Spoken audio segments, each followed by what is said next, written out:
আমাদের জীবনে কখন কি হবে সেটা তো আমরা কেউই জানি না।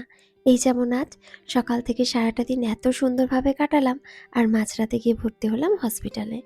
এতদিনের অপেক্ষা, এত পরিকল্পনা সবকিছু যে এইভাবে শেষ হয়ে যাবে সেটা তো আমি কল্পনাও করিনি। হ্যালো এভরিওয়ান, আমি মৌমিতা। আমার চ্যানেলের নতুন আরও একটি পর্বে আপনাদের সকলকে স্বাগত জানাই। আশা করছি সকলে খুব ভালো আছেন ও সুস্থ আছেন। আমরাও মোটামুটি ভালোই আছি। আজ শনিবার, ঘড়ির কাঁটায় ওই 2:30টার মতো বাজে। আজ সকালটা বেশ তাড়াহুড়ো করে আর অনেক কাজ করে কাটিয়েছি। ওই ঘরবাড়ি একটু পরিষ্কার করা, তারপর একটু বেশি করে রান্না করে রাখা, এই সব কিছু করেছি।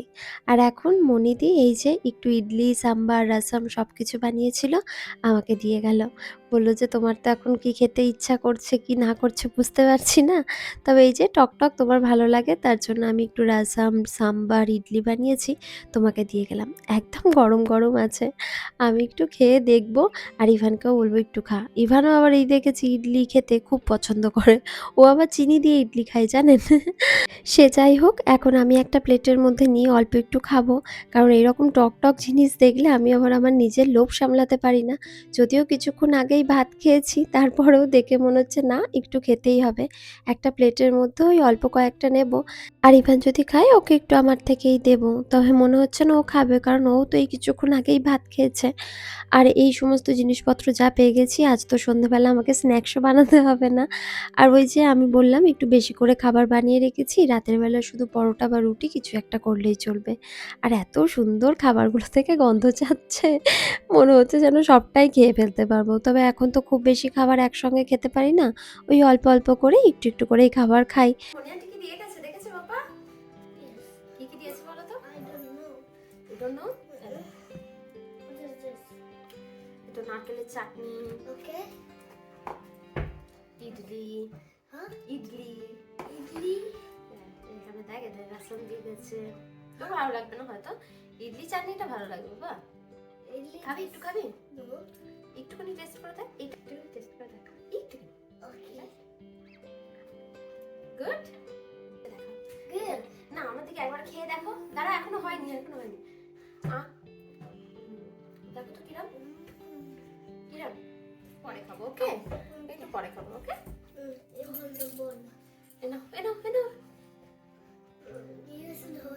আচ্ছা, আমি হোল্ড করছি। একটু এটাগুলো রেখে দিয়ে তারপর হোল্ড করবো, ঠিক আছে? আজকে ইভানের পাপা খাওয়া দাওয়া করেই লেগে পড়েছে ঘর বাড়ি সমস্ত কিছু পরিষ্কারের কাছে। অল্প একটু ডাস্টিংয়ের কাজ তো করতেই হবে গোটা বাড়িতে, তারপর জানলার কাজ ফাজগুলো মোছা। আর হাতে মাত্র ওই যে বললাম পরের সপ্তাহে সবাইকে নেমন্তন্ন করেছি, তার জন্য হাতেও তো বেশি সময়ও নেই। এই শনি রবিবার দিনই ওর যেহেতু ছুটি থাকে, সমস্ত কাজগুলো ও বলে যে না এই দুদিনের মধ্যেই শেষ করে রাখতে হবে। লাস্ট দিনে ওই তাড়াহুড়ো করে সব কিছু করা একদিনে সম্ভবও হবে না। আবার আমার শরীর কীরকম থাকবে সেটা নিয়ে ওর টেনশানে থাকে, তার জন্য তো ওইদিকে সমস্ত ঘরগুলো ভালো করে ডাস্টিংয়ের কাজ করছে। আর আমিও যাব, ওকে বলে টলে দেবো, একটু হাতে হাতে যতটা পারি হেল্প করে দেওয়ার চেষ্টা করি। আমাকে বলে তুমি কিছু করতে যেও না, তবুও আমার আবার মন মানে না। আমি বলি যে দাও না গো, আমি একটু করি বলে ওই দুজনে মিলে অল্প অল্প করে সমস্ত কাজটা এগিয়ে রাখছি। এদিকে আবার নিচের ঘরেরগুলোতে মানে একটা ঘর তো সাজানো হয়ে গেছে, আর পাশের ঘরটাতে একদম পেল্লাই করে পিঙ্ক কালার আর ব্লু কালারের বেলুন ফুলিয়ে রেখেছি। সেই ঘর থেকে খালি বেলুনগুলো ফাটছে আর ফটফাট মাঝরাতে আওয়াজ হচ্ছে। কি যে অসুবিধা আপনাদেরকে কি বলবো। যাই হোক চলুন, এই তো প্লেটের মধ্যে ইডলি, একটু সাম্বার, রাসাম আর চাটনি নিয়ে নিয়েছি। এবার এটাকে আমি বসে বসে খাবো আর মহারানীর মতো ইনস্ট্রাকশন দেবো, এখানে একটু পরিষ্কার করো, ওখানে একটু পরিষ্কার করো, এখানে লাগাও ওখানে লাগাও, এই আর কি।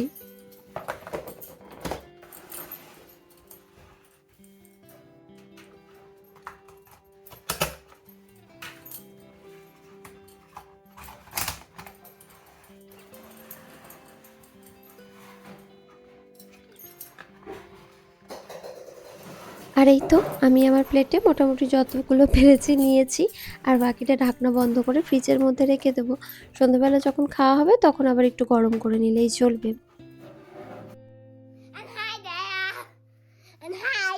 So I will help Daddy to paint by. Oh, so let's do the tastiest thing.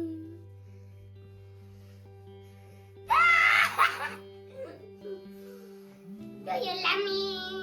Yes, I do. Do you like me? Move. Below. আর ওদিকে আমার ঘরের অবস্থা দেখুন, মানে চারিদিকে জিনিসপত্র একটু এদিক ওদিক সরানো হয়েছে। আসলে ঘরটা একটু পরিষ্কার করতে হবে। তারপরে এইখানেই যেহেতু আমি আমার ছোট্ট সোনাকে নিয়ে এসে থাকবো এই বেডরুমেতেই, তাই বেডরুমের দেয়াল থেকে শুরু করে একদম কার্পেট-টার্পেট সব কিছু ভালো করে পরিষ্কার করে নিচ্ছি। তার জন্য আমার ঘরটা দেখে একটু অগোছালো মনে হতে পারে। মানে বেডটা অন্যদিকে থাকতো, সেখান থেকে সরানো হয়েছে। তারপর টেবিলটা একটু এদিক ওদিক করা হয়েছে।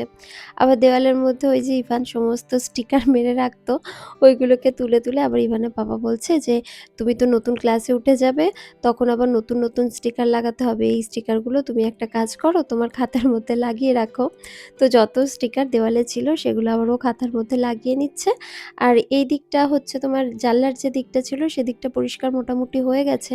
আর ঘরের না কিছু কিছু জায়গায় মানে অনেকদিন থেকে ব্যবহার করলে যেটা হয়, ওই ইভান দেওয়ালের মধ্যে একটু নাম-টাম লিখেছে, তো সেইগুলোকে অল্প অল্প করে একটু রঙও করে দেবো। আর দেখুন না, বাবার হেল্পার হয়েছে কি সুন্দর রং করছে আর আমাকে বলছে, "মা দেখো, দেখো তো ঠিক হয়েছে কিনা?" তো এই তো সমস্ত কিছু তাল গোল পাকিয়ে একদম তাড়াহুড়ো করে সবকিছু করার চেষ্টা করছি যাতে সব দিকটা একটু সুন্দর লাগে, আর সুন্দর করে সাজানো গোছানো হয়ে গেলে আমাদের টেনশন, চাপ সবকিছুই কমে যায় আরকি।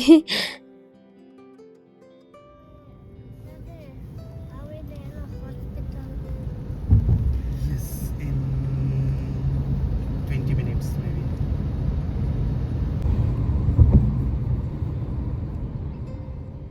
এখন প্রায় রাত ১০টার মতো বাজে আর আমরা ৩ জনে মিলে এখন যাচ্ছি হসপিটালে। সন্ধেবেলা চা-টা খাওয়ার পরেই হঠাৎ করে কেন জানি না আমার মনে হচ্ছিল যে আমার বেবি একদম নিচের দিকে নেমে যাচ্ছে আর আমার পেলভিক এরিয়াতে অস্বস্তিকর একটা ব্যথা হচ্ছে। সকালবেলা ২-১ বার এরকম ব্যথা হয়েছিল, তবে ফলস কন্ট্রাকশন এই সময় তো অনেক বেশি হয়। আর আমার যেহেতু 34 উইকস যাচ্ছিল, তাই খুব একটা বেশি মানে ভাবিনি যে কিছু হতে পারে। তারপরে যখন দেখছি যে পিঠের দিকে আস্তে আস্তে চিনচিন করে ব্যথা লাগছে, তখন ইভানের বাবাকে বলতে ইভানের বাবা বলছে, "হতে পারে স্টোনের জন্য ব্যথা হচ্ছে। তো এক কাজ করি, হসপিটালে ফোন করি। ওনারা যদি বলে তোমাকে যাওয়ার জন্য তাহলে আমরা বেরিয়ে পড়ব।" তো হসপিটালে যখন ফোন করি তখন ওই 6:45 এরকম হবে। তো ওনারা বলেন যে, "এরকম তো হতেই পারে। আপনি ওটা অবজার্ভ করুন। তার থেকে বেশি অবজার্ভ করবেন বেবির মুভমেন্ট। বেবির যদি মুভমেন্ট ঠিক থাকে তাহলে কোনো প্রবলেম নেই। তবে আপনার যদি মনে হয় যে আপনি কোনো কিছু নিয়ে কনসার্ন তাহলে আসবেন।"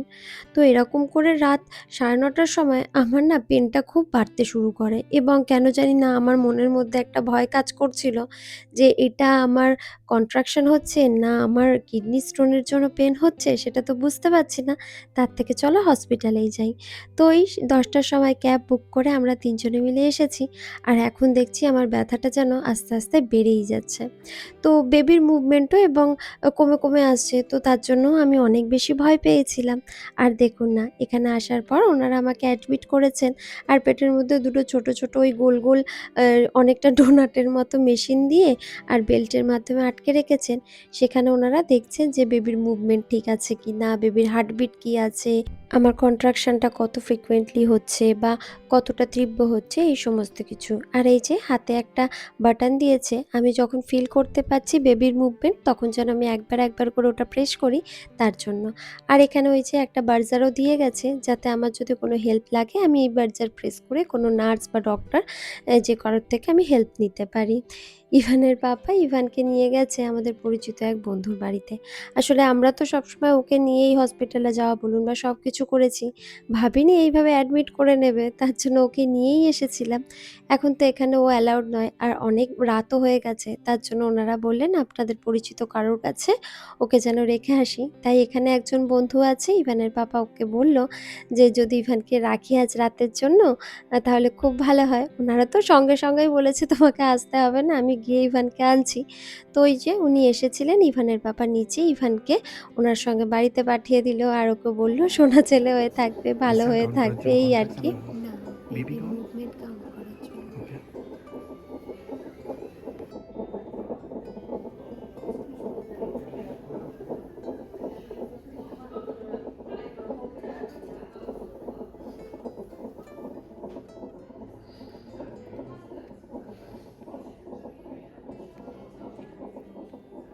এদিকে রাত যতই বাড়ছে আমার বুকের ভেতর ধুকপুকুনিটাও ঠিক ততটাই বাড়ছে, তার সাথে সাথে বাড়ছে আমার এই কন্ট্রাকশনটা। এত তীব্র ব্যথা হচ্ছে মাঝে মধ্যে, আর ফ্রিকোয়েন্সিটাও এত কমে এসেছে, আমার যেন মনে হচ্ছে আর তো আমার হাতে সময় নেই। এত কিছু পরিকল্পনা করলাম আর দেখুন না, সব শেষে এসে একদম ভেস্তে গেল। ডক্টর এসে বলে গেলেন যে যে কন্ট্রাকশনটা শুরু হয়েছে তাতে মনে হচ্ছে আপনার ডেলিভারি এখনই করতে হবে। তবে বাচ্চা ভীষণ ছোট এবং 34 উইক্সের বলে ওনারা ভীষণ রকম ভয় পাচ্ছেন। তার জন্য সমস্ত কিছু মানে এই যে মেশিনপত্র একদম অ্যাটাচ করে দিয়েছে, যাতে আমার সমস্ত কিছু ওনারা চেক করতে পারেন, মানে বাচ্চা কীরকম আছে, বাচ্চার কোনো অসুবিধা হচ্ছে কি না। তার সাথে সাথে ওনারা বললেন যে আপনি অতিরিক্ত টেনশান করছেন, তার জন্য আপনার বিপিটা অনেক হাই হয়ে গেছে আর পাটা পুরো ফুলে ঢোল হয়ে গেছে, যার মধ্যে ওই ক্লটিংয়ের সমস্যাও হতে পারে। আর তার জন্য আমাকে বেশ একটা টাইট সক্স পরিয়ে দেওয়া হয়েছে, যেটা পরার পর মনে হচ্ছে আমার পায়ে কোনো শাড়ি নেই। আর তার সাথে সাথে আমার হাতেও ক্যানুলা করে দিয়েছে। আসলে ওনারা বলে গেলেন যেহেতু আপনার কন্ট্রাকশন খুব স্বাভাবিকভাবেই শুরু হয়েছে, তার জন্য ওনারা ভার্জাইনাল ডেলিভারির কথাই ভাবছেন। তবে যে সমস্ত এপিডুরিয়াল বা প্যাথোজিন যে সমস্ত ব্যথা কমার ওষুধ থাকে, আমি যদি খুব মানে ব্যথা হয় বা সহ্য না করতে পারি, তাহলে যেন আমি ওনাদের বলি, ওনারা সেগুলো দিয়ে আমাকে সাহায্য করবেন।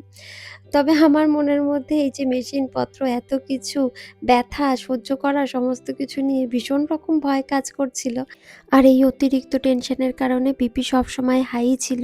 ওনারা আমাকে এসে বারবারই বলছিল যে একটু শান্ত থাকুন, সব কিছু ঠিক হবে। তার সাথে সাথে যেহেতু ইভান সি সেকশনের মাধ্যমে হয়েছিল, তাই ওনারা আমাদের থেকে জানতে চাইছিলেন যে আমাদের বাচ্চার ডেলিভারি নিয়ে ভাজাইনাল করাবো না সি সেকশন করাবো, সেটা নিয়ে যদি কোনো কিছু থাকে সেটা যেন আমরা ওনাদেরকে জানাই।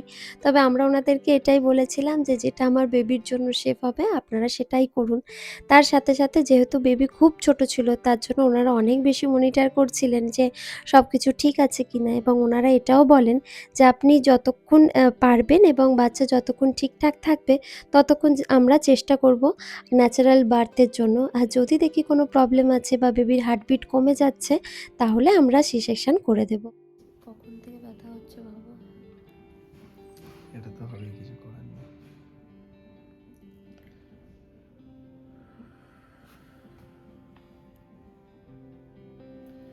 এর জন্য সহ্য করছি, অন্য কেউ হলে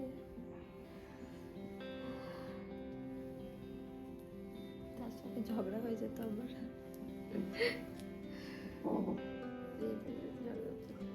কি করলো? এখন ওই প্রায় পরের দিন সকাল 7টার মতো বাজে। প্রায় 8-10 ঘন্টা হয়ে গেল আমরা এখানে এসেছি। এরই মধ্যে ওনারা আমার থেকে ব্লাড নিয়ে গেছেন টেস্টের জন্য, ইউরিন নিয়ে গেছেন। আর একবার একজন নার্স আসছেন ওই আমার ডাইলেশন শুরু হয়েছে কিনা সেটা বোঝার জন্য। তার সঙ্গে সঙ্গে ওনারা ওই বাচ্চার সমস্ত কিছুও চেক করে যাচ্ছেন। আর আমাকে বলছেন একটু টেনশন কম করতে, কারণ বিপিটা আমার একদমই কম ছিল না, উল্টে বেড়েই যাচ্ছে বেড়েই যাচ্ছে। তার জন্য ওনারা একটু টেনশন করছিলেন আর আমাকে বলছিলেন আমি যেন ঘুমানোর চেষ্টা করি। আমার পাশে সব মনিটরিং শুরু হয়ে গেছে।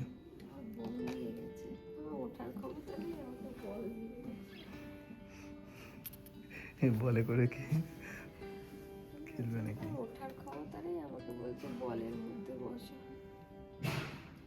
কাল রাত থেকে আজ ভোর অবধি বেবির যে সমস্ত চেকগুলো হচ্ছিল সব ঠিকঠাকই ছিল, তবে বেশ 2-1 ঘন্টা হয়ে গেল বেবির হার্টবিট অনেক কম আসছে আর মুভমেন্টও আমি খুব ভালো বুঝতে পারছিলাম না। তার জন্য আমি যে ওয়ার্ডে ভর্তি ছিলাম সেখান থেকে অন্য একটা ওয়ার্ডে আমাকে শিফট করানো হয়, যেখানে বেবির চেক আপগুলো আরও ভালোভাবে ডিটেলে করা যাবে। আর যেহেতু আমার বেবির প্রিম্যাচিওর ডেলিভারি হবে, তার জন্য বেশ কিছু রিস্ক রয়েছে। তার জন্য শোনার জন্য সমস্ত ব্যবস্থা ওনারা আগে থেকেই করে রেখেছেন।